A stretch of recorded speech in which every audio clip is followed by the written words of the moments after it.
Hey, college football fans, I'm Ivan Maisel. On the latest Championship Drive podcast, we break down the Florida Gators, a visit from Mississippi State head coach Dan Mullen, and of course, it's Thursday, it's Phil Steele.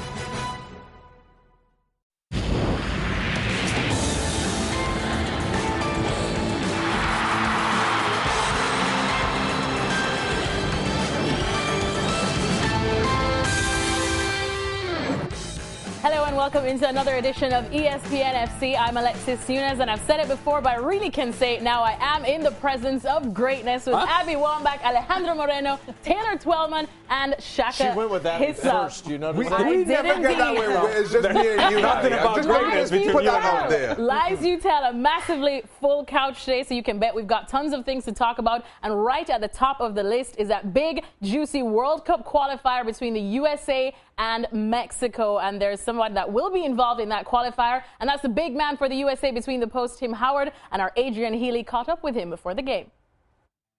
Here in Columbus, joined by Tim Howard, ahead of United States against Mexico. Tim, thanks for taking a few moments. Before we get to country, let's reflect on club. It was some Sunday for you in the Rapids. You've had a few days, let the dust settle a bit. How do you assess that victory against the Galaxy? Well, I think everyone talks about home field advantage and, playing the second leg at home. So, we took care of that. I think that was always in the back of our minds in the week leading up, but we played well. It was, I don't think it was a great game from either side. It was pretty cagey, and the scoreline was just kind of right on a knife's edge. But, ultimately I think our team spirit has been fantastic. That's why we are up near the top. So, we enjoyed it. We allowed ourselves a couple of days anyway, and then I think those boys got 3 days off. Me and Jermaine flew right here, and no rest for the wicked. And you're in Columbus. Obviously, there's a lot of history here, all the 2-0, the Dust 0. How does that play into the two psyches of both teams heading into tomorrow? We'd like to think it plays on their mind. We don't even know if it does, but the fact is we think it does, and it helps us psychologically. If it gives you that 2 or 3%, that could be the difference in the game. We like when the temperature drops. We like, the sound of the fans banging on those metal bleachers, and this feels like home to us, in particular when we play Mexico. And so, we're going to try and use it to our advantage. Look, we got to go out there and perform. They're a very, very dangerous team. But if we do that, we hope that little extra edge puts us over the top. I want to talk about one particular opponent you'll be facing tomorrow, Chicharito, Javier Hernandez, a guy that used to live in your neighbourhood, I believe, in northwest of England. You once described him as your nemesis. What do you have to focus on against Chicharito? He plays on the edge. He's not your typical Mexican striker. He leads the line. He's always in there getting the ugly goals, getting the tough ones. He fights for every scrap and every piece. And so, for me, he's always been a guy you can't switch off on. 90 minutes you have to know where he is. You can't think he's offside because he will lead that line, and he does it well. And so he's a handful. He proves that every week. Now in the Bundesliga, he was doing it at Manchester United. So like I said, he's a handful. We'll have to know where he is at all times, but hopefully we're up for the challenge. But on your side of the ball, Tim, you have a lot of attacking players who seem to be in form, right at the right possible moment, the perfect time. Is there a temptation amongst you as players and for Jurgen to open it up tomorrow and really go for it? I don't think that's the temptation necessarily. We are a dogged team, if nothing else, and I think we know how to defend with numbers. Be disciplined, be resilient. I think we're going to do that. I think the special thing about tomorrow, or at least we hope so, is that we do have some really good footballers on the field. And so I think the idea is that when we do work tirelessly to win the ball back against Mexico, is that we make them work too, go the other way. We've got some guys on the field who enjoy having the football at their feet, who enjoy making good passes, and so we need to use that to our advantage. One final thing, do you still get the same thrill? Yeah. Same sense of anticipation every time you pull on that jersey? More so. I think when you've been through the trenches, you understand how special it is, and so I think probably more so now than ever, pulling that shirt on, I relish those 2 or 3 seconds even more, Good luck tomorrow night. Thanks so much for the time, Tim. Thank you. All right, thanks so much, guys. Now, if we have a look at the history between the USA and Mexico in Columbus, only one phrase comes to mind, 2-0, and that spells happiness for the USA and absolute frustration for El Tricolor. Titi, let's go to you first. Before this massive game, what are some of the big decisions Jurgen Klinsmann has to make in this? I think there's two of them. Obviously, with the injury to Jeff Cameron, you hear Tim talk a lot about Chicharito defending him. Who plays next to John Brooks? I think with Omar Gonzalez's success in Mexico, I think also him playing in this game in 2013, I think that plays a factor. I'd be shocked if it's not Omar Gonzalez, but Steve Birnbaum played in a must-win game at home against Guatemala. Secondly, and I think it's the most important topic of discussion for Jurgen and his 11, is the fitness of Jermaine Jones. Alejandro, you were in Colorado. Jurgen was there. He went and watched him. After the game, he said he was the best player on the field. But keep in mind, he's been out for over 8 weeks with an injury. He's only played or started one game. That was last week. If you do not play Jermaine Jones next to Michael Bradley, and I expect it to be a 4-4-2 lineup, well, then what do you do? Do you play Sasha Kleshin in there? Do you play Alejandro Bedoya in there? Jermaine Jones and that fitness and that decision, I think, is going to determine a lot of what that team looks like Friday night. And Jermaine Jones in that match in Colorado was dominant. He was an outstanding player in that particular match. He's able to dominate the game in the midfield with his athleticism, with his ability to cover the space, his long-distance passing. If he's able to do that, then it forces Mexico into decisions themselves. His physicality in the midfield also forces Mexico to address the fact, you know what, we need to have workers around Rafa Marquez. Yeah, by the way, Rafa Marquez still with the national team in Mexico. Exactly. Somehow. He should have been gone 4 years ago. He's still there, and he's still starting for this team. So there will be numbers for Mexico in that midfield. But they're concerned about the physicality of the United States, and they're concerned about the set pieces. And Juan Carlos Osorio knows this physicality in the set pieces well. He coached in MLS, and he has addressed that in the way that he's going to set his team up. There's talk about the fact that Raul Jimenez will play, not necessarily as a winger, but as a guy that gives this team a physical presence in set pieces to defend well. That may just be the way that Mexico sets up. But it also tells you that Mexico is thinking about the strength of the United States rather than thinking about their own strength. And that's a problem for Mexico. They're talented enough that on the day, they can outplay the United States, and they should be able to outplay the United States. But somehow, these individuals do not come together. When they go to Columbus, they forget how to play the game, and there is a pressure that the Mexican media puts on this national team, and they're not able to thrive the way that they should. Abby, well, of course, whether it's the men or women, USA-Mexico is always a massive fixture, really and truly in whatever sport, especially football. What are you expecting from this team, from this match? I mean, we can sit here and talk tactics, but I think the emotionals, the psychological approach to this game is going to be, I think, what determines who wins and who loses. Obviously, we have the better side being in Columbus, the Dos a Cero. For me, I personally believe that if whoever can control their emotions the best, because, and by that, I mean whoever actually can have the emotion. That's why I think Chicharito is one of their best players, is because he actually buys into it. So you don't want to get him to get too excited and get too emotional. And I think Jermaine Jones has obviously been one of our best players for many years. If he's fit and he's playing well next to Michael Bradley, I think that our national team can do well. And also, Jurgen Klinsmann, I believe that we don't necessarily have to just be organized in our defense. I think that we can start pushing forward and actually making good attacks and scoring not just 2-0, 3-0, 4-0. I want to see us to do better in our attack, and I want us to be a little bit more sophisticated in getting more chances. I think one of the issues here is, especially whenever you talk about USA and Mexico, without question, these two should finish 1 and 2 in CONCACAF qualifying. And it's about a psychological edge over the entire piece of this qualifying campaign. Rather ridiculously, 2 games kind of almost determine whether your campaign was, or how it would be viewed by your home fans. But especially with this game in Columbus, here in U.S. soil, I think it's starting to take on more importance and more prominence, especially for the U.S. men's national team. I just feel that going to Mexico poses a bigger challenge for many of the other countries within CONCACAF. So for U.S. to top CONCACAF qualifying, they have to get the better of Mexico, not just once, but at least match them twice. So as a result, they come into this with a sharper edge, and Mexico. Who does in your mind? U.S. comes in with a sharp edge, and U.S. and the Mexicans are a little bit blunted because I don't feel they've ever handled or haven't handled the pressure on U.S. soil very well at all over recent campaigns. Well, the last 4 games that have been in Columbus, Alejandro hit the nail on the head. Pressure's always on Mexico. The United States, no matter what's going on in this game, the amount of pressure comparable to Mexico is apples to oranges. Jurgen Klinsmann's not under pressure. Juan Carlos Osorio is under pressure. They were undefeated. They lose to Chile 7-0? And then all of a sudden, everybody's like, no, get rid of Suarez. So that's the biggest, I think, difference of this game. Alejandro brings up something very interesting. It's very similar to when we used to go down to Azteca, we would change our game. All of a sudden, now Mexico is changing their idea of how to win in Columbus because they've been unsuccessful in 4 tries. That right there tells you for the first time the United States actually has an upper hand against Mexico between the years, psychologically, cold weather, everything in Columbus fits for the United States. But you're going to ask me, I don't think this is a Dos a Cero game. Well, I just don't believe this one is that one for the United States. Mexico may sneak out a point here.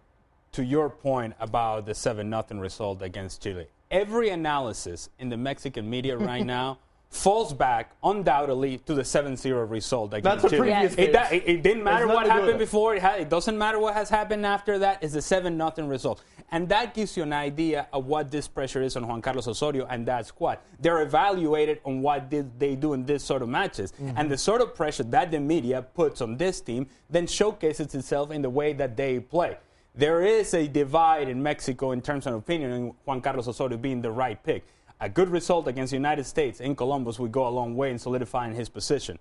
What about Christian Pulisic? What happens with Pulisic? Pulisic plays. Does he start? He plays wide left, let him do his thing. For the record, he's playing against Real Madrid in the Champions League. So the moment U.S.-Mexico is not going to be too big for him. I can care less what his age is. He's playing at the highest level possible. He starts. Who plays on the right? And whether or not Jermaine Jones is in the middle, those are bigger questions. Pulisic's in the lineup for me. All right, it's definitely going to be a massive, juicy game. And as TT says, he's not seeing Dos a Cero. We will continue to track it. Thanks so much, TT, for joining us. We know that you have your hands full with his and hers. Is there anything this man can't do? We're going to thank Abby as well, but she's not going anywhere. She'll be joining us on the show a little later on. And for more on the massive clash that is the USA versus Mexico, make sure to head on over to ESPNFC.com, where we have absolutely got you covered. Bad news for Manchester United, as it looks like Chris Smalling could be out for a month with his injury to his toe. That is according to some reports in the Daily Mail. Now, you'll remember that Jose Mourinho had criticized Chris Smalling as well as Luke Shaw for not being tough enough because they didn't want to risk themselves in the game against Swansea this past weekend. So how about that? Take that, Jose Mourinho. Is he just throwing his players under the bus? That's surely can't end well, John. No. We've been this way before, though, with Jose Mourinho. Yes. And when he's under the cosh, things aren't going his way. When he's not seen as the top dog, he doesn't tend to react well, and he lashes out at everything and everyone around him. And on this occasion, it was 2 players. It now, in the wake of this news, looks injudicious, ill-judged. And I suppose if you're one of the other players in the dressing room, you're thinking, well, is this guy going to throw me under a bus if it's convenient to him? There have also been these comments this week about the culture at Manchester United, which apparently he doesn't like. So it's not looking too bright and sunny over Manchester United's way at the moment. No, well, reports are that he did get an injection in his foot before that horrendous game against Chelsea, and it clearly hasn't done any well for Manchester United or Jose Mourinho. So I go back to the point that John just made about the culture of Manchester United. That culture has been in place for many years, and that history has been in place for many years. And in comes Jose Mourinho, and now he's trying to put his touch and his hands on everything that is going on. Clearly, there's something that doesn't quite match. But above all, you cannot go and question the bravery of your players. You cannot question the commitment of your players, and then one of those players show up with a broken toe. At least publicly. And so those sort of things is the kind of stuff that makes waves in the locker room in a negative way. It does change the way that players approach the manager. It changes the way that they feel about their personal situation and the situation of the group. It creates a distrust between the manager and the group. And when you have that, it is very difficult to repair. And this comes, a few days after Jose Mourinho publicly questioned the medical staff at Old Trafford as well. And it's not going very well. And you almost want to sympathise with Manchester United. Everybody's kind of talking about, can they find the next Alex Ferguson? Now, Alex Ferguson is one of the few managers that Jose Mourinho actually seemed to respect and have a good relationship with when they were both managers of their respective clubs. Now, why not try to do, okay, you're your own man, you have your own ways of doing things, but that culture at Old Trafford was built and shaped by Sir Alex Ferguson. Now, you can't simply go totally contradictory to that and hope to have a positive effect. And as much as we question and David Moyes or Van Gaal, again, Jose Mourinho has come in, despite his record, and not done anything to right the ship that is Manchester United. And as a matter of fact, I think it's looking as shaky now as it ever has over the last 5 years. But it should be no surprise, because I remember you were definitely never a fan of Jose Mourinho at Man United, because you said no matter what, he will just never fit that culture that Manchester United are used to. And that was a lot different from what we're talking about now. I was just talking about a playing culture and how this team is run from the bottom up, from the academies all the way through to the first team. I never felt that Jose Mourinho fit that bill. And now, added to that, again, questioning staff who's been there for a very long time, who've understood and been a part of their successes, is as damaging and probably even more so than throwing players on the bus, because players move on. I think the staff will stay there for a lot longer than many of those players will do. And Jose Mourinho, by the way. And Jose Mourinho. And I think one of the things we're learning here, Shaka and Ali, is what a terrific job Ferguson did. Yep. To hold that together for 27 years and to rule the club from top to bottom. But now that culture, inevitably, with him having gone and the strength of his personality gone, is decaying.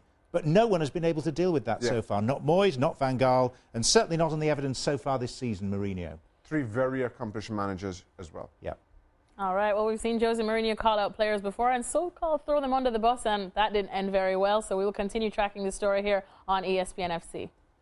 Arsene Wenger, here's what he has to say on Alexis Sanchez's injury and in terms of him being action on international duty. He says, I believe that with a hamstring injury, we have to get access to our medical staff to the MRI scan to see what grade it is, how bad it is, and make absolutely sure that they don't make any suicidal decision that could harm his future for 2 or 3 months. It's a gray area between the national team and the club team, and of course, they look at their own results, which I understand, but we have to preserve the health of Alexis Sanchez. Now, of course, Sanchez's country, Chile, played against Colombia. We know that Sanchez was no part of that team, Alejandro, but what kind of right does Arsene Wenger have to say, don't play my player to the national team manager? Well, he thinks he has a right, but you know, let me tell you how this goes down. Arsene calls, gets on the phone to the Chilean National Federation and goes, yeah, okay, Arsene, yeah, sure, we understand. Arsene said we're not going to play Alexis. That's how it goes. That's how it goes. If Alexis Sanchez is fit to play in any sort of part against Uruguay, for Chile, they need him on the field. He's going to be on the field. It is the responsibility of the Chilean Federation and PT to look out for the player. But if the player is ready to go, he's going to be on the field. Never mind whatever Arsene Wenger has to say. And why is he coming out and saying all these things now? Is it just an effort when he knows that what Alejandro said will happen? He knows what's going to happen. Yeah. He's just trying to lay the ground in case the injury is aggravated. And then at least he can hold his hands up to the Arsenal fans and say, I did what I could. But we shouldn't miss the irony here, which is that Arsenal have got a dreadful record when it comes to keeping players fit. Oh, yes. You might want to look at yourself before you do that. Oh, my goodness. Look, I understand Arsene Wenger's concern. The truth of the matter is, whether your medical staff sees the MRIs or not, the Chilean staff will make that. And it's theirs and theirs alone to make. Now, you can let them know of your decision. You can let Arsenal know of your decision. But ultimately, it's going to be made in Chile. And as much as Arsene Wenger may protest, there's not a whole lot you can do about it. Alejandro, well, what kind of pressure do you think Alexis Sanchez himself is feeling? What does the player go through in situations like these? Well, there's no question that when you go to Chile and they're in the situation that they're in South American qualifiers and you need results and you're playing against Uruguay and Alexis Sanchez is right there, everybody's attention and eyes are going to be on Alexis Sanchez. And if he's ready to go, in any way, shape, or form, they're going to be saying, Alexis got to play. And if he doesn't, then the Chilean Federation, the media, the fans will point the finger at whom? It's not going to be an Arsene Wenger. It's not going to be an Arsenal. It's going to be Alexis Sanchez, where Alexis didn't want to play. And that's a problem. Here's the other thing, though, and I've seen this and I've experienced this with big European clubs and countries that they consider smaller. If something goes wrong here, Arsenal would hang this over Chile and Alexis Sanchez in the future in an effort to keep him out. All right, well, we'll see exactly what happens for Alexis Sanchez. That's what happens when you're a superstar. Well, head on over to ESPNFC.com. Speaking of superstars, I did World Cup qualifying predictors with Stevie Nicol, who did not even pick Scotland to beat England. Welcome back. We're talking La Liga now. Here's a look at the top half of the standings. Real Madrid sitting pretty there at the top with 27 points. That is where we are going to start this discussion. So let's welcome in our good friend Sid Lowe. Sid, Cristiano Ronaldo is what everyone's talking about with that contract extension till 2021. He'll be 36 years old now. My question is, was that wise from Real Madrid, considering he's not going to be playing like the Cristiano Ronaldo we know and love when he's 36?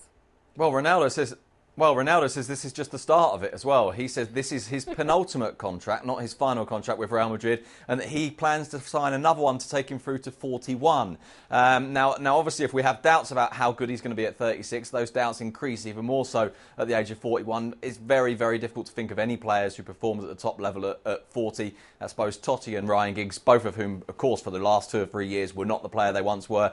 I think from Real Madrid's point of view, in truth, actually, the renewal isn't problematic for them. I think what's problematic for them is how they manage the situation at team level in the final years of that contract rather than at contractual level. I don't think it's necessarily a problem for them to have Ronaldo on the books. The question is how they manage that environment. Alejandro, do you agree? Because we're already seeing him breaking down kind of now. At some point, Real Madrid has to make the decision to transition onto something else. Cristiano Ronaldo has been great, will continue to be great, but there is a limit to that. And you have to hedge your bets if you're Real Madrid. You have to, at some point, project into the future and say, how do we move on from here, smoothly transition into whatever the next phase of our life as a club is? The Ronaldo phase, it's coming to an end. But clearly, they haven't been able to accept it. And it's not going to be up to Cristiano Ronaldo. It has to be up to the club. But now that you've committed yourself, again, until 2021, then you're going to have to deal with a Cristiano Ronaldo that is not going to feel so great about himself. He's going to be miserable because he's not going to be playing well, and that's going to project out on the field. We've seen that he's not going to be, you know what, I'm just going to be the team player now. I'm just going to let other guys flourish. I'm just going to let other guys shine, and it just doesn't happen naturally for him. John, what do you think? I think he's still a great commercial asset for Real Madrid. I think at the moment he's still a terrific playing asset. But I agree with you, the graph is going to be heading steadily downwards. I suppose what it does is that if a big offer comes in from China or America, it protects his value to a degree for the club, so they get something back, because he'll have some years still to expire on his contract. I would personally be surprised if he's still there at the end of that deal. I think something will happen. An offer will come from somewhere that tempts him rather more, allows him to maintain his profile and maybe challenge some new frontiers. But you would like to think that there's no club who are more experienced in making those transitions from global superstars, and Florentino Perez at the helm as well. Though this one, I agree. It just, something about Ronaldo and his personality makes it a far more difficult situation to manage than, say, a Zinedine Zidane. And maybe that future may be as a club ambassador, as Zidane did before he took over the hot seat. But This is a tricky one because he's still so dominating in the dressing room. He's still such a huge commercial asset for them. I'm not sure where they go from here. All right, well, time will tell. Head on over to ESPNFC.com, where we are looking at all the transfer rumors that are swirling around.